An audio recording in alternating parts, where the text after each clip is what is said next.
The next case today, number 241458, John Doe versus University of Massachusetts et al. Will counsel for the appellant please introduce yourself on the record to begin? Good morning. If it pleases the court, my name is Ilya Feoktistov. I am counsel for the appellant, John Doe. If it pleases the court, may I have 3 minutes for rebuttal? You may.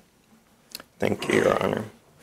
So this is a free speech case of the particular type of content restrictions. It's a content-based case. There's no issue of time, place, manner. And content restriction cases should be better thought of as not free speech cases, but restricted speech cases. It's a menu of categories of speech that we restrict, either based on situs or categorically from First Amendment protections. You can think of it as a sort of as a menu deck. I have one right here. So you can pick and choose from among these things. You know, this could be fraud, this could be defamation, but you have to choose one. And during the disciplinary process against my client, the University of Massachusetts chose lewd and offensive speech. And it fits. It fits perfectly in the sense of the allegations against my client. Now, my client denies most of them, but in the sense of the allegations, they fit. A lot of the speech was sex-related. I think the term was related to sex that was offensive to others.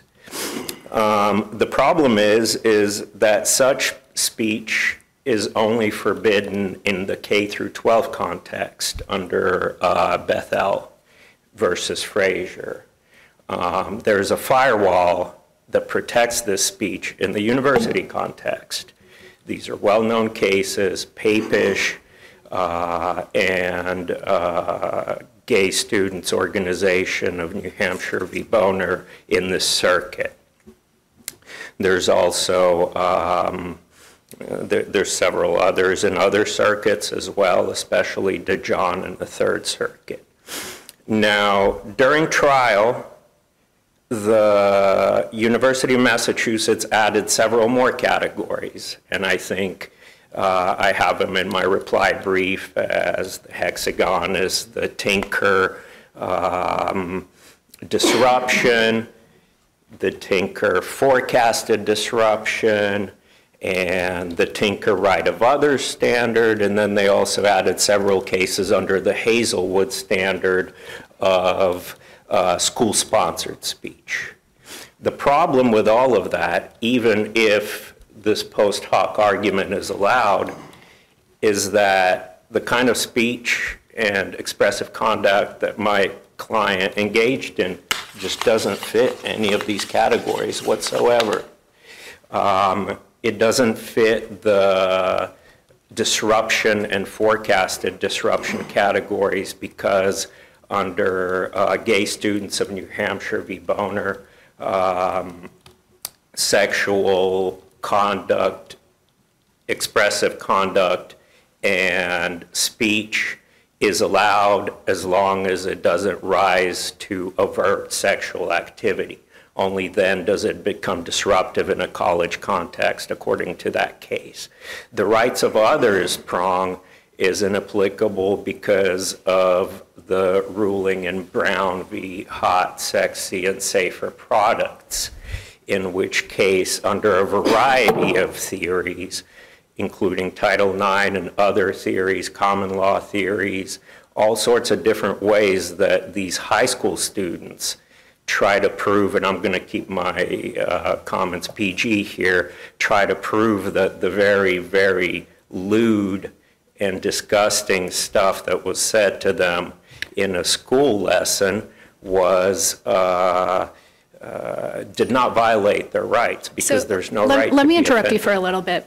I think I understand what you're saying. This doesn't really fit into many of the cases that we have, but you agree we have to apply a framework to analyze whether free speech issues were at issue here. And do you see Tinker as the guiding force for us?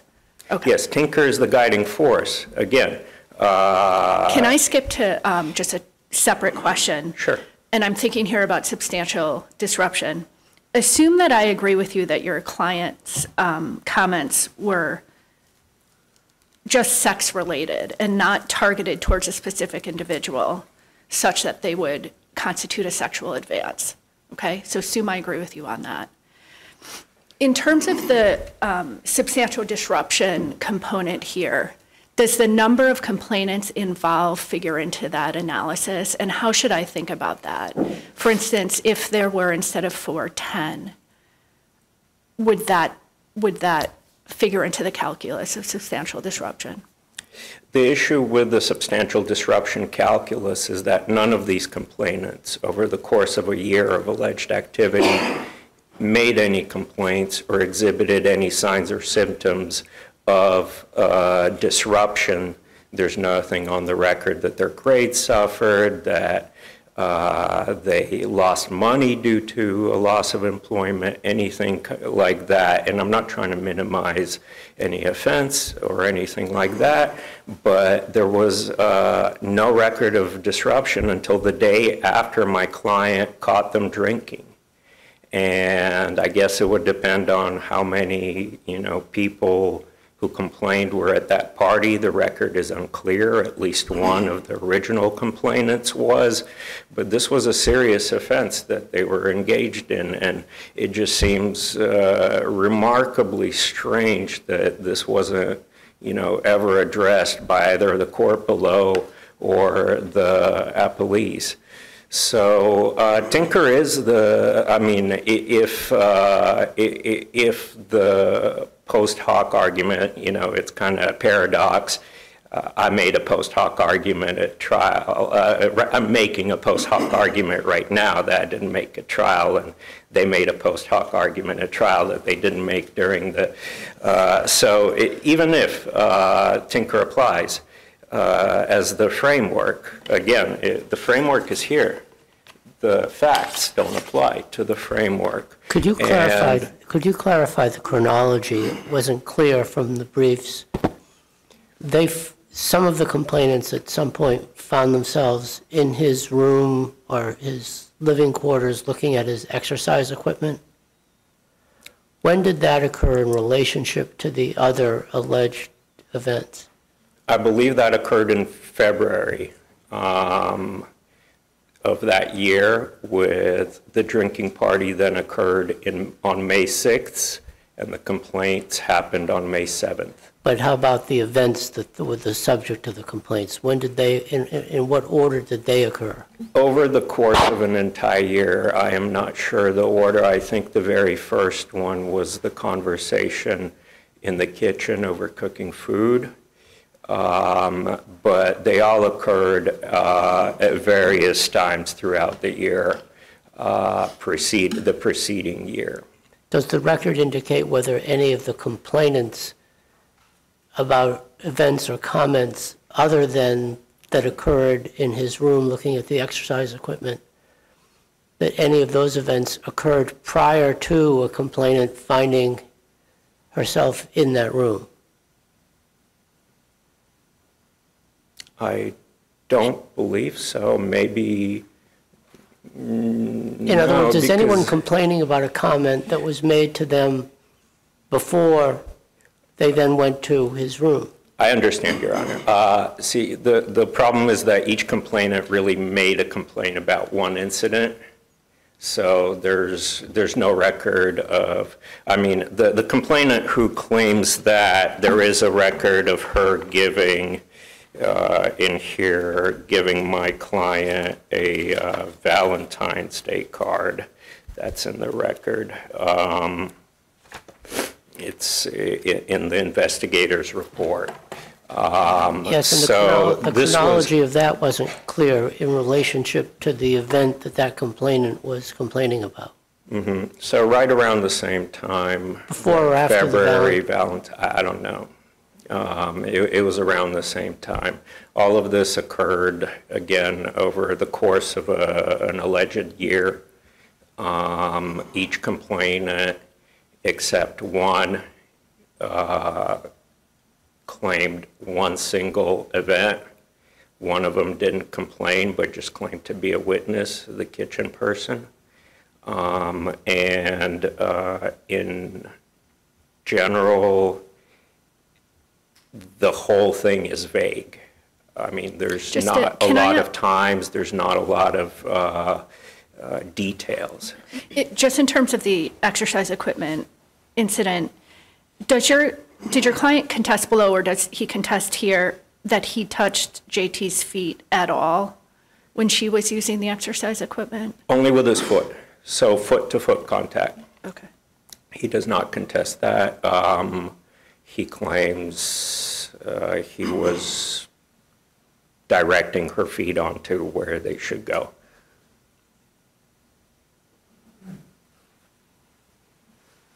So, do you agree that the discipline panel form here sets out that all parties agree that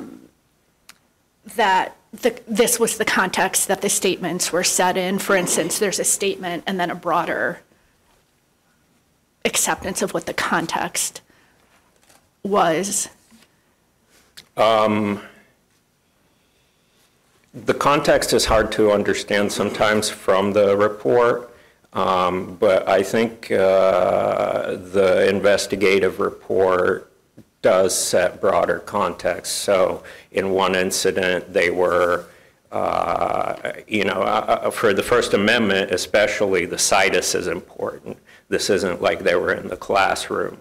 Most of the reported complaints were in the plaintiff's own room. So the right to be left alone in my client's room is kind of a strange argument.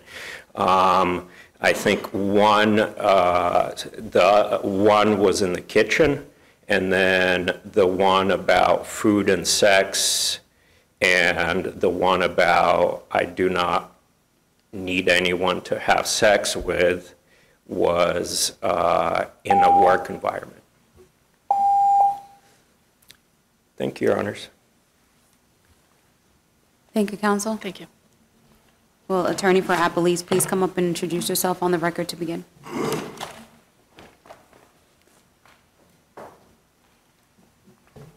Good morning, Your Honors. May it please the Court. I'm Michael Hoven with the University of Massachusetts Office of the General Counsel. With me at counsel table and on the brief is Julia Lowe, also from the Office of General Counsel. This Court should affirm the judgment of the District Court below for 3 reasons. The District Court correctly applied Tinker and given the appropriate deference to the decisions of school administrators, correctly found that 1, the appellees reasonably concluded Doe's behavior caused a substantial disruption. Appellees reasonably forecast that Doe's behavior would cause a substantial disruption, and the appellees reasonably concluded that Doe's behavior invaded the rights of other students. What is your best evidence that Doe's conduct created a substantial disruption? Specifically, is there any evidence of a disruption in classroom activity or a student's ability to participate in school? There isn't evidence of a classroom disruption. The disruption occurred in the dorm room environment where these students live and work. 3 of them, one of them left the room when he made his comment. That was SK. He made the comment. I think Doe phrased it as, I don't need someone to have sex with. SK heard something and reported something considerably more graphic. And 3 of these students would not, ask not to be on a shift with Doe. They did not want to work with him. An initial complainant, EH, who was not heard by the hearing panel, also reported that she tried to avoid Doe, but it was difficult because they're on staff together. And this, while it's not in the classroom, being an RA, this is part of their student life. Campus life, university life does not exist only in the classroom. So this is on campus. It's a role they perform as students. So that's the substantial disruption. Okay, so let me sum that up. One person left a room, another didn't want to be on a shift, and another tried to avoid, but was having a hard time trying to avoid. Three of them requested not to be on shift together. That's SK, CT, and JT all experienced this, and that's not to be Is honest. there any evidence that they were placed on shifts together, or that there was any effect on the actual working conduct after this incident? Do we have any of that in the evidence in the record? That after these incidents, they were subsequently placed on a shift together and it disrupted them? No, we don't see that. We see them requesting not to be on a shift with him. It's not clear from the record whether that was accommodated prior to him being suspended or prior to have those duties suspended. He was not suspended from the university. He was merely removed from housing. But that's the effect it had, and it's also the pattern of disruption that the hearing panel saw. This was, I think Your Honor said, would it make a difference if there were 4 or 10 complainants? Well, there were 4 initial complainants, then another complainant added later, SK, and then there's the witness, GD. So we have 6 people coming forward reporting this improper behavior by John Doe. So the hearing panel, hearing from 3 of the complainants and the witness, GD, heard them describe how it affected them, describe how it impacted their ability to perform their jobs, and they found that credible. And they also saw this pattern of behavior that led to a variety of complaints from a variety of different individuals, all being part of this pattern of what they found was sexual misconduct. But the fact that there was this activity that we're calling a disruption, that isn't dispositive, is it? I mean, let me give you an example. Suppose he had said to 4 of them that he liked having sex, and the 4 of them reacted adversely to that, announced it was an unwelcome comment, and they didn't want to work with him.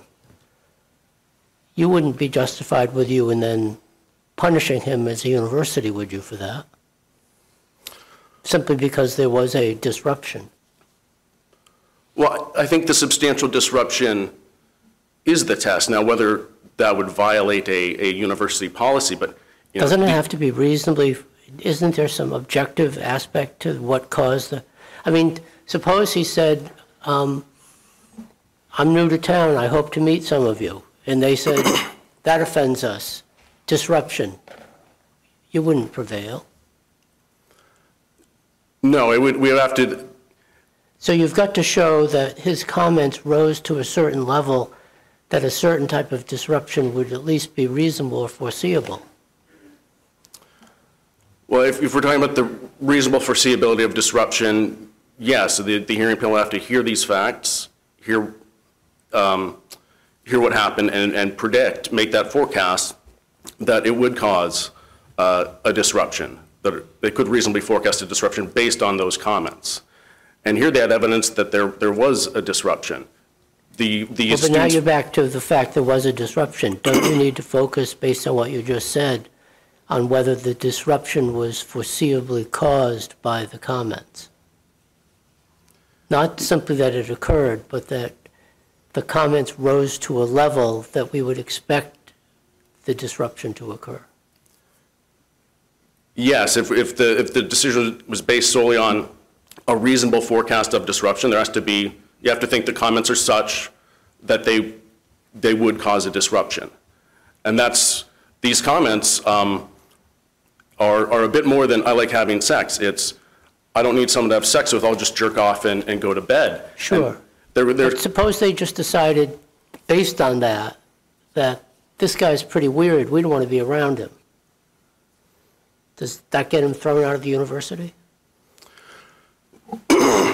Well, nothing here did get him thrown out of the university. He was removed from housing. The test under Tinker is there a substantial disruption? You could have a very well-meaning, empathetic political statement that someone delivers. If it's substantially disruptive, the university can regulate that speech.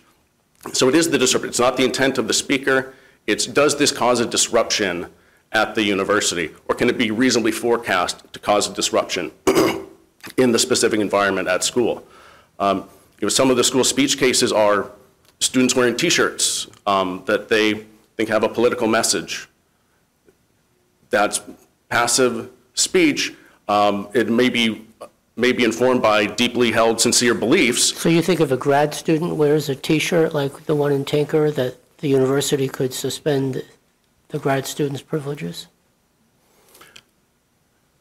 You know, Tinker lets you take into account the specifics of the school environment. A graduate student wearing a T-shirt may be different than a high school student or an elementary school student.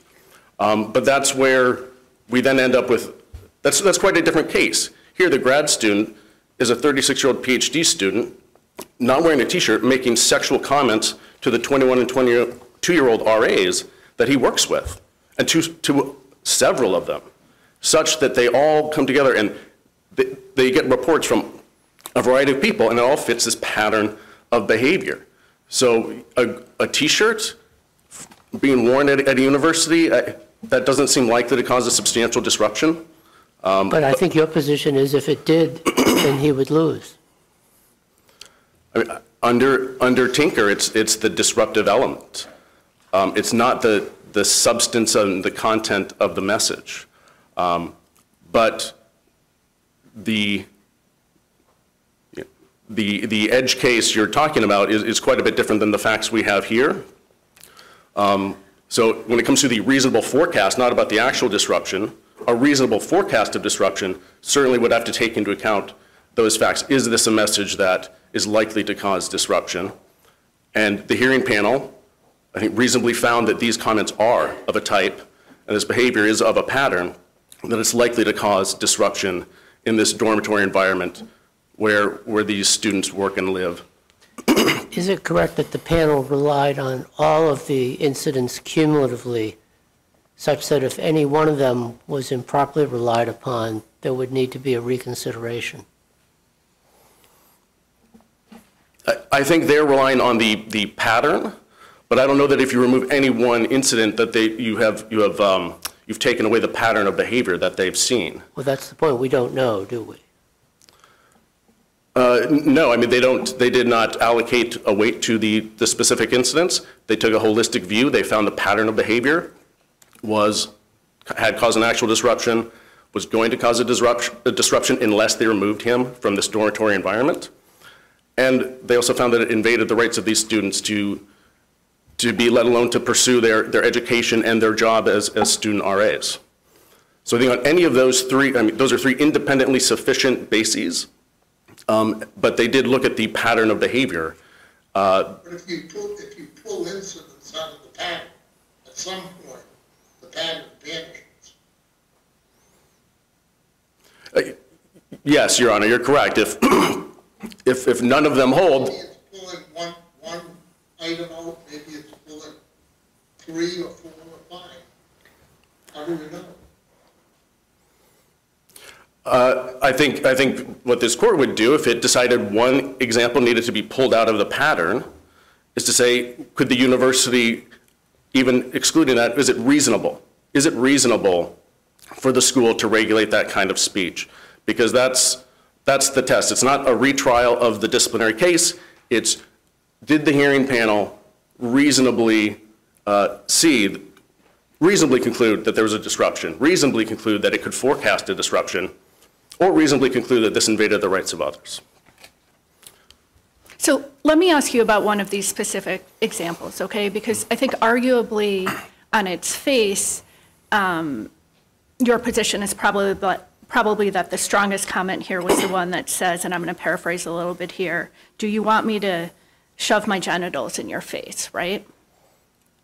You know what I'm talking about. Oh, yes, I get it, yes. You know that comment. But when I read that comment in the larger context that it was said, which the disciplinary board assumed, it appears that Doe made the statement to compare unwanted sexual conduct, his statement, right, to religious proselytism, and meant to do so in disagreeing with both. Both of these things are a bad thing. So what's your best argument that that statement in its context contributed to this pattern? Well, the context of that statement is that the explanation comes after the statement. So they're talking, and he says, and it's surprising to GD, she's surprised, that he makes this comment about sticking his genitals in her face. She's afraid, she tells the hearing panel, about his intent. She is fearful about his intent in that moment. She says, "What?" He says it again. And then, according to her, he says, "Oh, I'm saying that's what Jehovah's Witnesses do." Now, Doe later tells the investigator, actually, he doesn't know what the word Jehovah's Witness means. But nonetheless, it's his after-the-fact explanation. So he's made the comment, he's provoked the fear, he's tested, and then when he gets the bad reaction, he says, I have an explanation for why I'm doing this. So yes, the hearing panel assumed that he did not intend, assumed his intent, which under Tinker is not even relevant, his intent. Assumed he intended to make a, as he called it, provocative, he says, apt comparison. But they're looking at the effect on the student. And this is unlike some of the other cases, or it's unlike other hypotheticals where you can imagine that the context had been clarified in advance. There was no warning. It was not, isn't religious proselytization, isn't that forcing their beliefs on somebody almost in a way that someone could try to force a sexual act on someone? For example, that wasn't it. She says it was surprising it came out of nowhere. That's another repeated theme in all of these stories. These statements came out of nowhere. There wasn't that sort of context. There wasn't that understanding that we're having, that this is going to be in the context of the discussion. The explanation came after the fact. So that's my argument for why it matters. And that's the effect that she told the hearing panel it had on her. And the hearing panel could consider that and credit it in considering the pattern of behavior.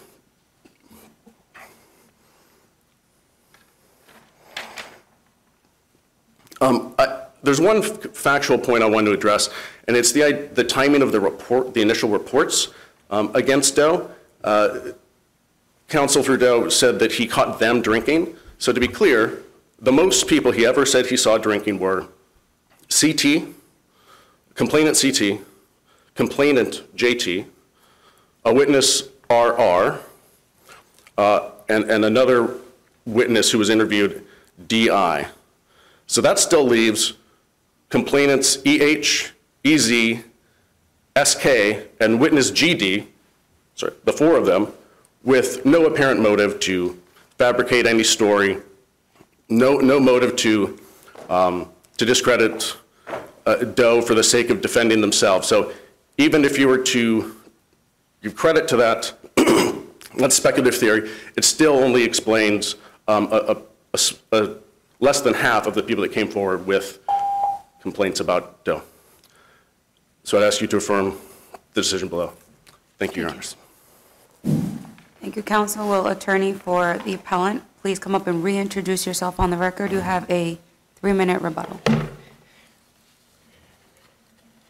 Thank you. If it pleases the court, counsel for the appellant, Ilya Feoktistov, and counsel for the appellant, John Doe. So I think Your Honors can sense the tension between trying to fit a round peg into, a polygonal hole like this. Because when it comes to things like disruption, you can't just call anything a disruption.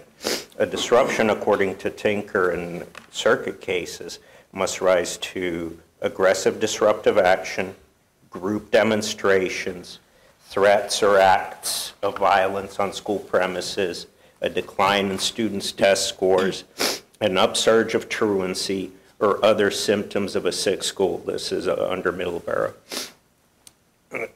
Leaving a room, and again, I don't want to diminish the offense or anything like that. Leaving a room is not anything like this kind of disruption. With the rights prong, of course, under Tinker, intent is irrelevant, but under the rights prong, when it comes to violating the rights of others, of course, intent is irrelevant. When it comes to common law rights that my brother is claiming, such as assault, battery, bodily integrity,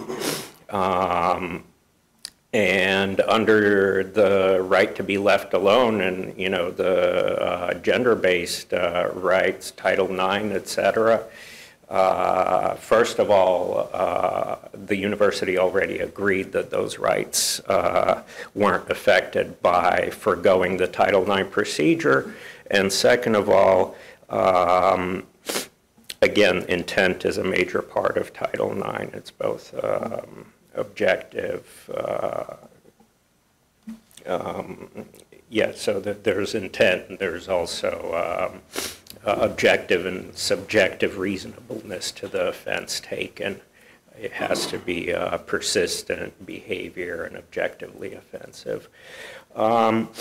So the policy here is almost exactly like the policy in Dijon, where the court said the use of hostile, offensive, and gender-motivated is on its face sufficiently broad and subjective that they could conceivably be applied to cover any speech of a gender-motivated nature and the content of which offends someone. Here, that is the case, and the religious argument is a prime example. Defendants apparently insist on trigger warnings before the use of pathos in an argument. The argument was basically, they were already discussing Jehovah's Witnesses. They were already in the context of a religious argument, so it didn't come out of the blue. This was an argument about religion. The other argument, the other comments were also need to be taken in context. And in general, this case paints a very dystopian picture of the modern campus environment, in my opinion, where almost anything that you say can be punished under some sort of twisting of tinker to where it should never be. Thank you, Your Honors. Thank you. Thank you, counsel. That concludes arguments in this case.